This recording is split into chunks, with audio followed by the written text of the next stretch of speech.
My real passion is patients who are at the end of their lives, because I feel, for me, it's a real honour to make sure that they can die with dignity and that they are not frightened when they go.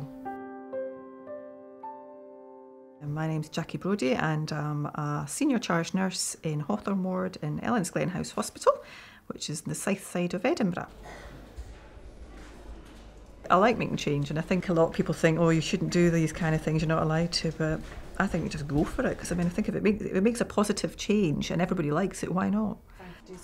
She seems to think right out the box instead of going along what people have said or done before. She's a thinker, she's a goer. I'm allowed to say she's a pain in the bum at times. Not really.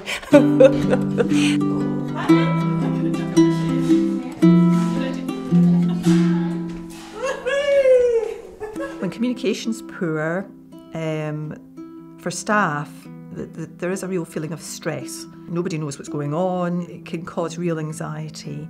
For the relatives, it can cause anger and anxiety for them. And for the patients as well, if they don't know what's happening with themselves, they can become quite depressed and feel that they're not involved at all.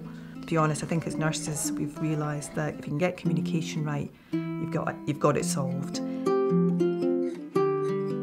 We submitted a project and we called it Compassionate Communication, and we were looking at a compassionate way on how to improve communication for ourselves, for relatives and for patients. We started off 3 years ago. We looked at what we felt we did well, what we felt we didn't do so well, and how we could improve it.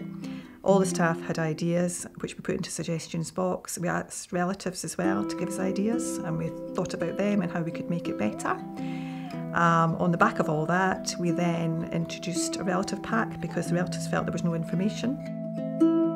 We developed communication boards, which are in all the patients' rooms, and they've been brilliant. And any little things that the relatives want done are on the communication boards, as in, you know, could you please put music on for my mum every day or whatever. And it just gives us a reminder to do these things to keep them happy. We also have a relative clinic on a Thursday. The clinic actually has been a godsend. We spend at least half an hour with them, if not more sometimes, talking. Sometimes it can be not just talking, sometimes it's just listening to them cry. The family room came about because there was nowhere for relatives to go when they were grieving or they wanted to talk, and it has been a very well used room, this one. We also developed compassionate care time so that the staff could spend quality time with the patients. We also do the patient and relative stories. From that, any things that we need to improve on, we carry out. Until we started doing it, we didn't realise how much there was involved in looking after patients who are at the end of life and how much we needed to improve things. So everybody has ownership of it, including the patients and the relatives, and it makes them feel as if they're part of something. Certainly the staff feel much more part of something now. Jackie's driven, completely and utterly driven. She takes on an idea, she goes right through all the paces of the idea and she gets you all involved, asks for your thoughts, and there's been so many changes which are positive. Oh, it's been really good. It's made a difference to the ward and to the care of the patients, and the relatives can see a difference as well. Magic Fremont worked well in the mini emergency ward. We gradually introduced everything one by one, and the first things was really about improving the staff morale. Then it was about getting what the relatives needed. And then we just kind of went from one to the other, but it did take a good 2 years to work on it.